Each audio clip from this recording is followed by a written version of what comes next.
Hi guys, welcome to another episode of 4 Vlogs. This is me your host Nitin. तो guys आज का video विवेक का है। विवेक के कुछ सवाल थे जो वो पूछना चाहता है और हमारे बहुत सारे व्यूअर्स हैं जिनके सवाल उसने इकट्ठे करे हैं over a period of a week और सो, और आज वो सारी चीज़ें पूछना चाहता है।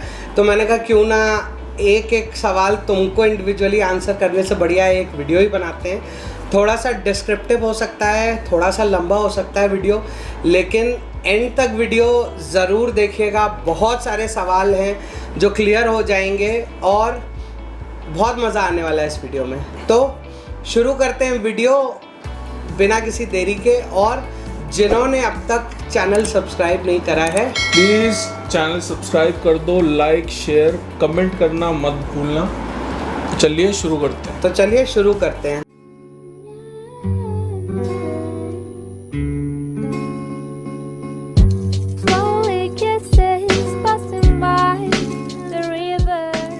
तो गाइज आज विवेक के काफ़ी सारे सवाल हैं जो मेरे से पूछना चाहता था।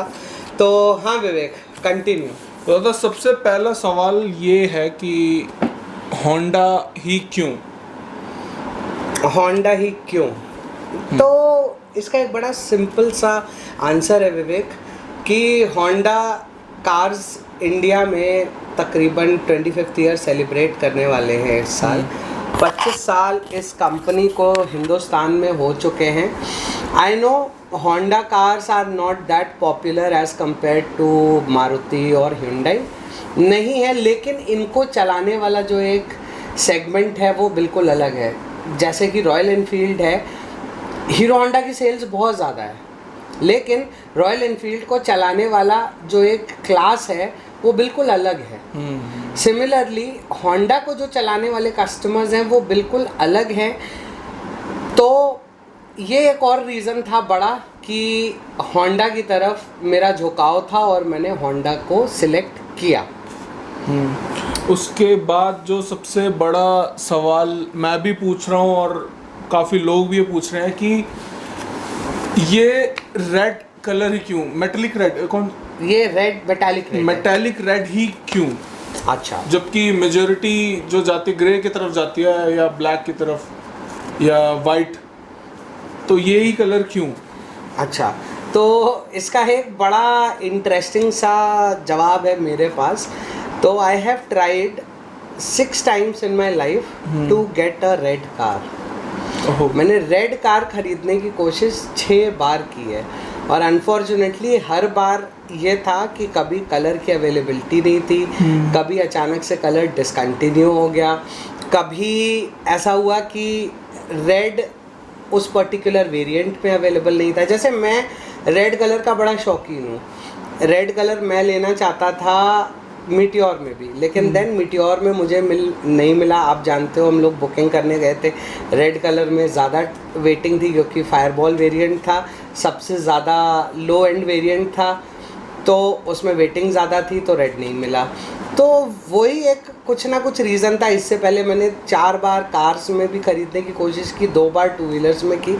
तो रेड एक ऐसा कलर है जो अभी तक मैंने अपने 15 से 20 साल के व्हीकल ओनरशिप एक्सपीरियंस में कभी यूटिलाइज नहीं किया। एंड रेड मुझे लगता है बहुत से लोग कहते हैं रेड बड़ा फ्लैंकी कलर होता है, बहुत आँखों में चुभता है, बट अगर आप देखो जो रेड मेटालिक कलर मैंने लिया है तो आप देखो कितना सूट एंड सटल कलर है।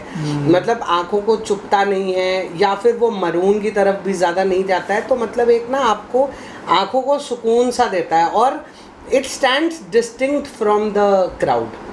तो अगर आप देखो होंडा सिटी, आप रोड पे 10 देखो तो 10 में से 5 आपको वाइट मिलेंगी, 2 या 3 आपको ग्रे मिलेंगी और बची 1 या 2 चॉकलेट कलर की मिल जाएंगी। हाँ। लेकिन आपको रेड कलर, जैसा कि आपको पता है रेड के लिए हमें कितनी मारामारी भी करनी पड़ी थी। बिल्कुल, बिल्कुल। तो इंटायर नॉर्थ इंडिया में एक लौती गाड़ी थी जो ये उस दिन निकली है। हमें इस बारे में भी बात करनी चाहिए। आगे वीडियो में बताएंगे कि कैसे हुआ क्या था एग्जैक्टली उस दिन जिस दिन कार लेने गए थे। तो बहुत इंटरेस्टिंग वाकया है, उसके बारे में भी बात जरूर करेंगे। दादा एक और चीज़ जो मतलब मैं गाइस बता दूं कि हम दोनों ही काफ़ी हेल्दी लंबे चौड़े हैं, तो एक आ जाता है कि ग्राउंड क्लियरेंस पे भी बात आती है, तो सेडान ही क्यों, हैचबैक या एसयूवी में भी जा सकते थे? गाइस जो प्राइस पॉइंट देखिए मैंने टारगेट किया था, उस प्राइस पॉइंट में मुझे स्कोडा की कोशैक भी मिल सकती है, hyundai की क्रेटा भी मिल सकती है, आपकी किया की सोनेट भी मिल जाएगी, सेल्टॉस भी आ जाएगी उस प्राइस ब्रैकेट में, उसके बाद मारुति की ब्रेजा भी आ जाएगी उस प्राइस ब्रैकेट में। तो अगर मैं MG की एस्टर भी आ जाएगी, काफ़ी सारी गाड़ियाँ हैं जो, क्योंकि जो प्राइस ब्रैकेट या प्राइस रेंज जो हम लेके चल रहे थे उस प्राइस रेंज में ये सारी गाड़ियाँ आ जाती हैं। तो सेडान लेने के पीछे का गाइस जो एक सबसे बड़ा रीज़न था मेरा वो ये था कि ये एक ऐसा सेगमेंट है जिसको आजकल की भेड़ चाल में नहीं जाना चाहता था। हाँ। तो आजकल की जो जनता है वो भेड़ चाल में दौड़ रही है। भेड़ चाल कैसी है कि एसयूवी चाहिए। आप पहले अपनी रिक्वायरमेंट तो देखिए, आपकी रिक्वायरमेंट क्या है। मेरी रिक्वायरमेंट ये कहती है कि मुझे यहाँ से जाना है ऑफिस तक, ऑफिस से आना है घर, ज़्यादा कुछ हुआ तो फैमिली को लेके 400-500 किलोमीटर में घूमने जाना है।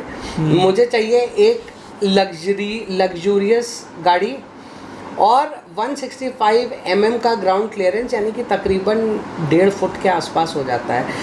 अब इतना ग्राउंड क्लियरेंस काफ़ी होता है एक गाड़ी के लिए। मेरे पास जो हैचबैक है शेवलेट बीट, उसका भी ग्राउंड क्लियरेंस 165 मिलीमीटर ही है, लेकिन मुझे उससे कभी कोई तकलीफ नहीं आती है। हम लोग बहुत जगह गए भी हैं, आप भी गए हो मेरे साथ। हम लोगों ने ऊबड़ खाबड़ रास्तों पे भी चलाई है, बीच में भी राजस्थान गए थे तब वहाँ भी चलाई थी। तो एज सच कोई प्रॉब्लम नहीं है। अब देखिए ये एक टैबू है जो हिंदुस्तान में बन गया है कि लानी है तो सब कॉम्पैक्ट एसयूवी ही लानी है। हाँ, या फिर एसयूवी ही लानी है। अब आप अगर अब आप अगर बाहर निकल के देखिए ऑन रोड, बंदे के पास है 7 सीटर एसयूवी और उसमें चलने वाले कितने हैं? एक या दो। तो सर उस गाड़ी की यूटिलिटी क्या है 7 सीटर की? मेरी फैमिली वैसे ही बहुत छोटी है, मैं हूँ, वाइफ है, मॉम है, डैड है, 4 लोगों के लिए एक बहुत ही अल्ट्रा कंफर्टेबल गाड़ी है। बहुत सारा बूट स्पेस है, बहुत सारा लेग रूम है, बहुत सारे फीचर्स हैं।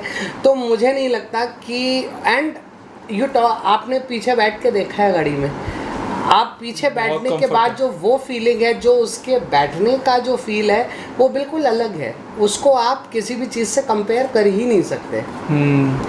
तो यही वो रीजंस थे कि मैं बहुत टिपिकली बेंट आउट था। हमारे पास 4x4 एसयूवी भी है, आपको पता है, हम लोग बहुत बार गए हैं। अगर जिन्होंने व्लॉग नहीं देखा तो ऊपर आई बटन में मैं लिंक दे देता हूँ, मसूरी का व्लॉग देखिएगा हमारा। हम लोग वहाँ गए हैं, मनाली गए हैं। चैनल का फर्स्ट व्लॉग ही वही था। मनाली गए हैं, स्नो में 4x4 की परफॉर्मेंस को भी टेस्ट किया है, बहुत कुछ किया है। लेकिन सीडान मुझे जब भी, अगर आप कभी भी हाईवे पे निकलो, आप हाईवे पे एक सीडान को रेव करने में ज़्यादा कंफर्टेबल फील करोगे as compare to a SUV, क्योंकि एसयूवी कितनी भी अच्छी आप बना लीजिए, बॉडी रोल होता है। हाँ, ये तो सीडान में कोई बॉडी रोल नहीं है। सीडान बहुत क्लोजली ग्राउंडेड चलती है। तो वहाँ पे आप गाड़ी 120, 140, 150 पे भी अगर मान लीजिए रैप कर रहे हो, जैसे मैं लखनऊ अक्सर जाता रहता हूँ, तो आगरा लखनऊ एक्सप्रेसवे है, it's one of the best highways in the country. तो अब आप उस पर अगर 150 पे क्रूज करते हैं तो मुझे 150 पे अपनी एसयूवी में वो कॉन्फिडेंस नहीं आता, जबकि फीचर वाइज, प्राइस वाइज वो डेफिनेटली ज़्यादा है। उसमें 4 डिस्क ब्रेक्स हैं, ऑल व्हील ड्राइव है, ऑटोमेटिक है, 3200 सीसी इंजन है, लेकिन फिर भी वो कंफर्ट या वो नहीं आता कॉन्फिडेंस। क्यों? क्योंकि उसमें बॉडी रोल होता है।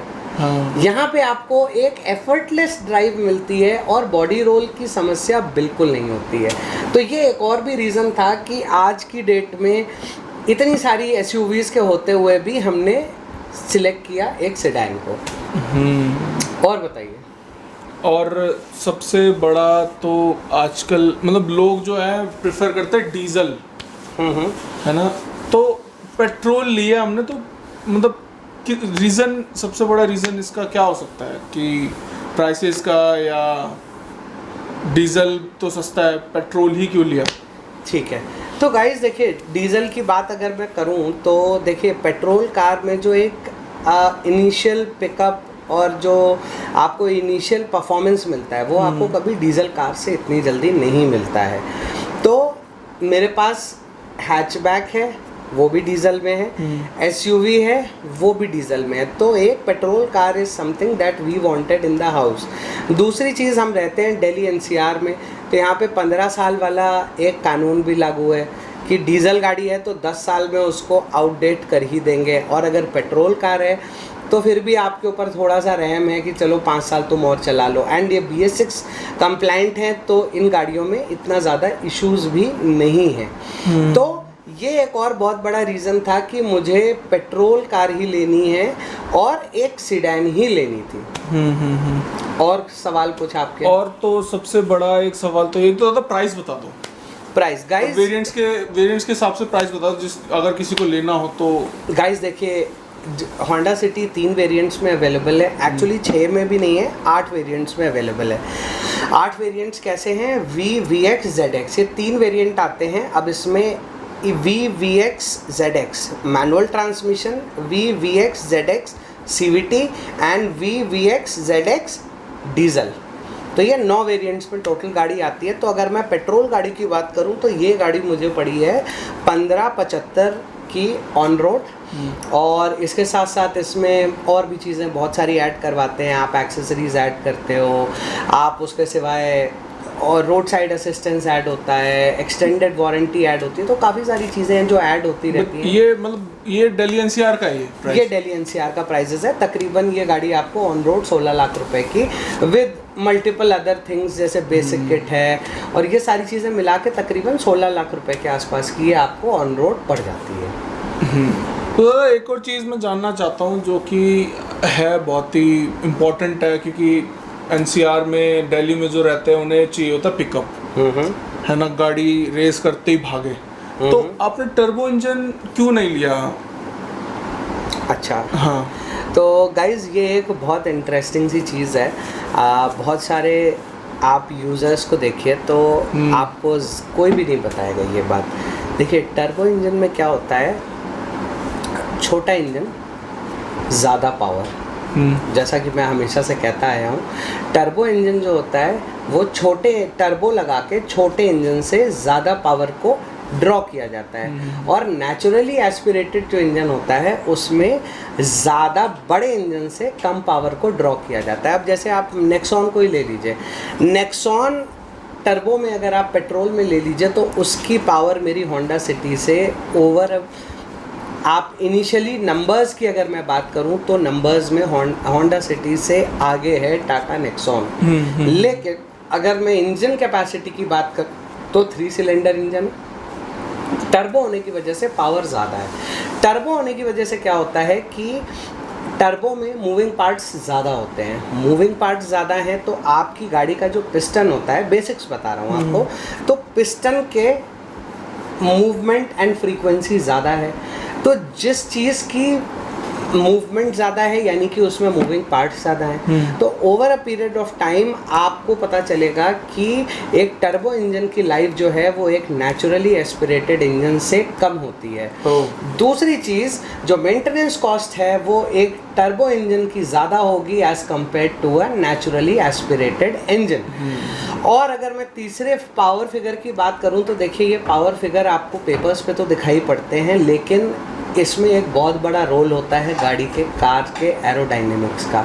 Honda City as a car is known for its aerodynamics. Honda की डे 1 से आप एरोडायनेमिक्स को देखें तो उन्होंने जो इंडस्ट्री रेवोल्यूशन लेके आए हैं होंडा एरोडायनेमिक्स में, आप इमेजिन कीजिए कि 1 लीटर का इंजन टर्बो के साथ मुझे निकाल के देता है 16-17 की माइलेज। और मैं इसी गाड़ी से, मैं आपको कहता हूँ, मैं माइलेज टेस्ट करके दिखाऊंगा, तो इस गाड़ी से मैं 20+ का माइलेज कह रहा हूँ कि मैं निकाल के आपको दिखाऊंगा। और इस पे भी हम वीडियो बनाएंगे, बिल्कुल वीडियो बनाएंगे, बिल्कुल शेयर करेंगे। तो ये रीज़न था मेरा कि मैं बहुत, और दूसरी एक और बहुत इम्पॉर्टेंट फैक्टर है, आपने देखा होगा कि लोग नॉन स्टॉप गाड़ी चलाते हैं, गाड़ी ख़राब हो जाती है, जैसे हाँ, नॉन स्टॉप 500 किलोमीटर खींचती गाड़ी ख़राब हो गई। पता है आपको गाड़ी में क्या ख़राब होता है? ज़्यादातर गाड़ी में सबसे ज़्यादा फेल होता है टर्बो। क्योंकि इंजन जो होता है आपका, इंजन के जो रेव्स होते हैं 6000-8000 आरपीएम पर मिनट होते हैं, बट जो टर्बो के रेव्स होते हैं वो आपके लाखों में होते हैं, 1.5 लाख 2 लाख राउंड्स पर मिनट। तो वहाँ पे क्या होता है कि वो टर्बो नॉन स्टॉप चलने की वजह से फेल हो जाता है, जिसकी वजह से आपकी गाड़ी के इश्यूज़ क्रिएट हो जाते हैं। ये प्रॉब्लम आपको नेचुरली एस्पिरेटेड इंजन्स में देखने को नहीं मिलेगी, क्योंकि यहाँ पे नेचुरल एयर का इनफ्लो है, इनटेक है, नेचुरल तरीके से आप इंजन को कुछ एक्स्ट्रा बूस्ट पावर नहीं दे रहे हो, और प्लस बड़ा इंजन है, छोटी पावर निकाल रहा है, तो आपके इंजन में प्रॉब्लम आने की समस्या बहुत कम हो जाती है। बिल्कुल सही।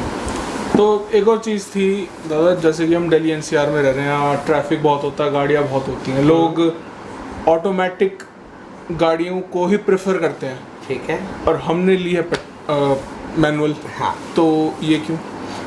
इसका भी एक बड़ा अच्छा सा देखो, मैनुअल और ऑटोमेटिक का एक अपना अलग फील है। हाँ, देखिए, आपको बहुत ज़्यादा कंफर्ट चाहिए, बिल्कुल भी आप देखिए ऑटोमेटिक गाड़ी में आप कभी भी जो ड्राइव का जो फील है, जो ड्राइव का पंच है, वो आप कभी भी फील नहीं कर पाओगे। कितना भी अच्छा गियर बॉक्स आप लगा लीजिए, आप कहिए मुझसे डुअल क्लच ट्रांसमिशन DCT ले लीजिए, चाहे आप होंडा का CVT ले लीजिए, चाहे आप IMT ले लीजिए, कोई भी गियर बॉक्स आप ले लीजिए, लेकिन जो मैनुअल का मज़ा होता है गाड़ी चलाने का, वो आपको फील नहीं मिलेगा। आप मैनुअल में आप कभी भी अपने हिसाब से गियर शिफ्ट कर लेते हैं। हाँ, ऑटोमेटिक में पैडल शिफ्टर ज़रूर आते हैं। अब जैसे मैं आपको होंडा की बात करता हूँ, मैंने भी ये गाड़ी तकरीबन 300 प्लस किलोमीटर चलाई है अभी। मैं 5वां गियर चला रहा था 25 की स्पीड में, गाड़ी में कोई नॉकिंग नहीं थी, कुछ नहीं था, बिल्कुल शांति से, जिस मैं मतलब एज कैजुअली वाइफ के साथ बात करते हुए हाईवे पे लास्ट लेन में बिल्कुल लेफ़्ट साइड वाली लेन पकड़ के मैंने 5वां गियर डाल दिया। 25 के आसपास की स्पीड थी, गाड़ी में कोई नॉकिंग नहीं थी, कुछ नहीं था। मैं बात कर रहा था उससे, बात करते करते, हम रात का टाइम था, चल रहे थे, कुछ काम नहीं था, बातें कर रहे थे। तो बेसिकली गाड़ी बस गियर में पड़ी थी और वो अपने ही टॉर्क से चल रही थी। जो गाड़ी का अपना इनिशियल टॉर्क है वो उसी टॉर्क में चल रही थी, मैं एक्सेलरेट भी नहीं कर रहा था।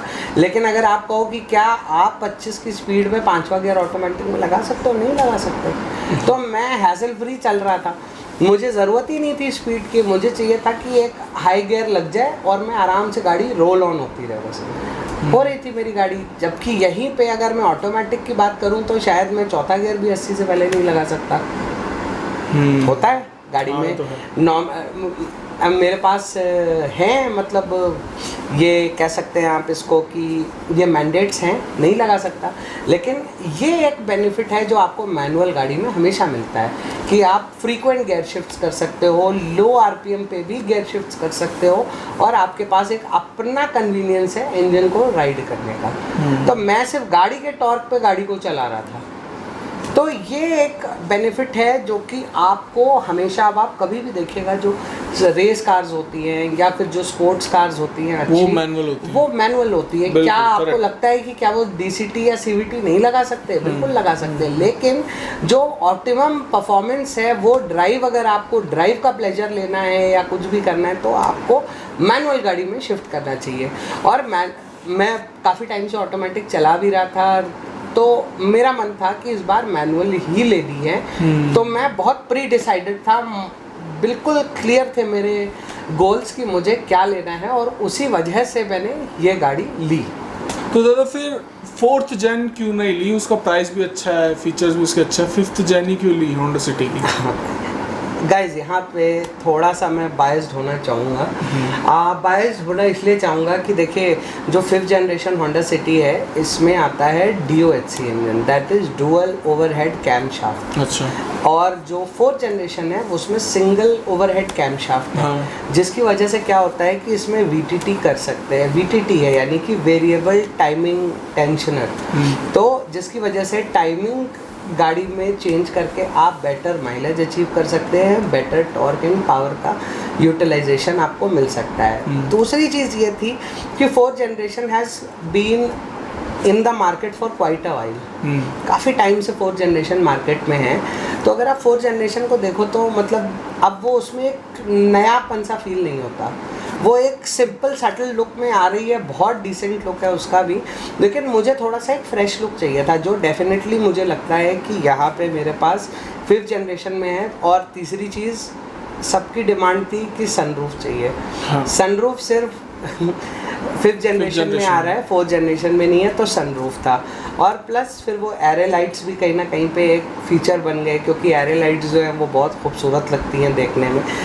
रात के टाइम अगर आप गाड़ी के लुक्स को देखें तो बहुत अलग हैं लुक्स, तो फिर एरे लाइट्स के लुक्स को भी देखा हमने जब, तो फिर अनकम्पेरेबल लगा, तो लगा कि ठीक है जब इतने पैसे खर्च करने हैं तो। एंड प्लस अगर आप गाड़ी के रियर सेक्शन को BMW 320 से कंपेयर कीजिए तो रियर सेक्शन गाड़ी का बिल्कुल करीब करीब द सेम लगता है। प्रोफाइल अगर आप देखें तो वो करीब करीब सेम लगती है। अगर थोड़े बहुत कॉस्मेटिक चेंजेस कर दें और दोनों गाड़ियाँ बगल में लोगो हटा के खड़ी कर दें, तो it would be very difficult for you to tell कि कौन सी होंडा है और कौन सी BMW है। ये बात सच है गाइस, मैं BMW में बैठा हूँ और ऑलमोस्ट दोनों के फीचर्स भी मुझे सेम ही लगे। एग्जैक्टली तो काफ़ी कुछ जो है गाड़ी में रिफाइंड करा है, और जो कंफर्ट है गाड़ी का वो बिल्कुल ही अलग है। तो उसके बारे में तो कहने वाली बात ही नहीं है। जो सीट्स है, जो उनकी प्लशनेस है, जो एयर स्पेस है अंदर, और जिस तरीके का व्यूइंग एंगल्स हैं गाड़ी में, लेन वॉच कैमरा, और काफ़ी सारे फीचर्स हैं जो बिल्कुल अपने आप में यूनिक है,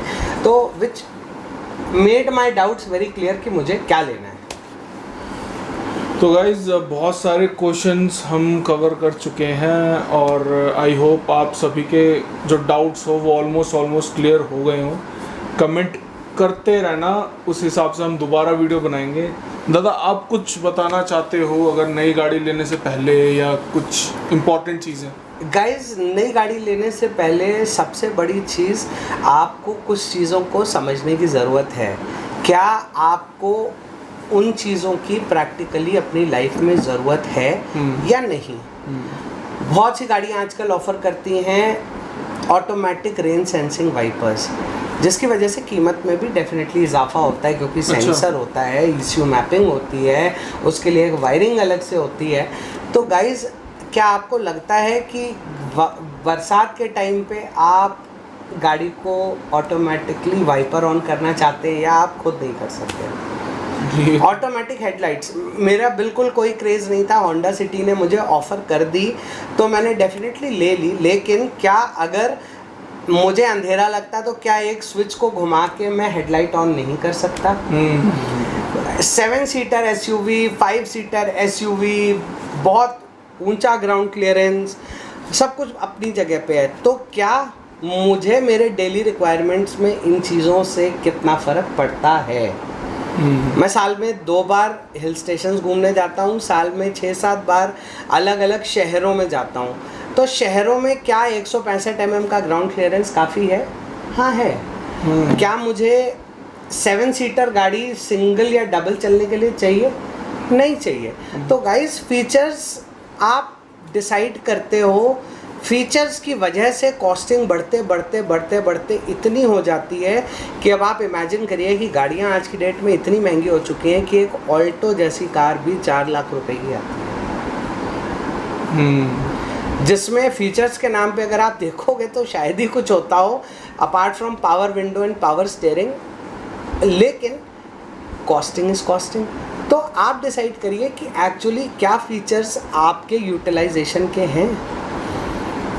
वो एक फीचर मैंने देखा है गाड़ी में, नाम नहीं लूँगा, ऐसे करके पैर नीचे से लगाओ बूट खुल जाता है। अरे हाँ, ये तो मैंने भी देखा। तो गाइस क्या आपको लगता है कि आप एक बटन दबा के बूट को नहीं खोल सकते? बिल्कुल। या एक चाबी घुमा के बूट को नहीं खोल सकते? क्या उस बूट में मान लीजिए लगा तो एक सेंसर ही है, हाँ। और जब बाहर ओपन में है तो कभी ना कभी ख़राब भी होगा, और सेंसर ख़राब हो गया फिर तब उसकी जो रिपेयरिंग कॉस्ट है वो भी तो आप ही दोगे। तो ये बहुत सारे फैक्टर्स थे जिनको मैंने कंसिडर किया, और फिर मेरे को लगा कि मुझे एक ऐसी गाड़ी लेनी चाहिए जो थोड़ी सी फीचर रिच हो, कंफर्ट बहुत सारा हो, और मैं जिससे रिलायबली एक लंबे टाइम तक चला सकूं। अब होंडा क्यों लेने का पीछे का रीज़न एक और भी था कि अगर मैं पार्ट्स की बात करूं, आप पूरे इंडिया में कहीं खड़े होकर होंडा के पार्ट्स ले लीजिए, हर जगह मिल जाएंगे। लेकिन मैं आपको अश्योर करता हूं कि आप ये जितनी भी अभी नई गाड़ियां मार्केट में आई हैं, आप इनके सर्विस सेंटर भी नहीं ढूंढ पाओगे। सर्विस सेंटर छोड़िए, मैं आपसे कहता हूं कि अगर आपकी गाड़ी का कुछ स्पेसिफिक पार्ट ख़राब हो गया, जो कि वेरी अनकॉमन, अगर थोड़ा सा भी अनकॉमन पार्ट है, तो आपको ढूंढते ढूंढते पसीने आ जाएंगे, आपको नहीं मिलेगा। दूसरी चीज़, Honda cars has been in India for like 25 years, तो लोगों ने इस्तेमाल करी है, आफ्टर मार्केट मैकेनिक्स ने भी उसको बनाया है कि मैं कहीं हाईवे पे जा रहा हूँ, किसी वजह से ख़राब हो गया, तो आसपास कोई मैकेनिक पकड़ के एटलीस्ट मैं ठीक तो करा सकता हूँ। फिर ऐसा ना होना कि मैं जा रहा था ट्रिप पे और फिर मुझे उसको टोइंग ट्रक पे लदवा के कहीं भेजना पड़ा और फिर मैं पूरी फैमिली को लेके एक टैक्सी करके या फिर अपना मूड स्पॉइल करके मैं वापस आ रहा हूँ। तो ये कई सारे फैक्टर्स हैं ये जो कि आपको कंसिडर करने चाहिए while buying a new car. क्या उसकी सर्विस अच्छी है, क्या उसकी सर्विस कॉस्ट कम है। मैं गाड़ी लेने से पहले मैं बहुत सारे ओनर्स से मिला, मैंने उनके सर्विस के फीडबैक को लिया सर्विस सेंटर में। अब इस सर्विस सेंटर में इस गाड़ी की सर्विसिंग कॉस्ट अगर कोई मेजर एक्सपेंस नहीं है तो 3,500-4 हज़ार रुपये। तो गाइज ये एक नॉमिनल कॉस्ट है जो कि आपको आएगी गाड़ी में, तो इतना एवरेज है। लेकिन हाँ, अब इसी की जगह पे जो मेरे पास SUV है उसकी 9th पेड सर्विस ने मेरा खून पी लिया था। 9th paid service was 89,000 rupees. 89,000 rupees की 9th पेड सर्विस थी। तो गाइज 4,500 और 89,000 में बहुत फ़र्क है। तो यही वो रीजंस हैं कि मैं बहुत क्लियर था कि मुझे क्या लेना है and I am 100% happy with the purchase. उम्मीद करता हूँ कि आप लोग को मेरे वीडियो, मेरे एक्सपीरियंस से कुछ हेल्प मिली होगी। अगर हेल्प मिली हो तो आपको भी अपनी नई कार को डिसाइड करने में एक बेनिफिशियल फैक्टर यहाँ पे मिले। So with this note, this is me Nitin and Vivek signing off from 4 vlogs for the day. मिलेंगे आपसे बहुत जल्दी एक और नई वीडियो में। Till then stay tuned, stay safe, stay secure, good bye.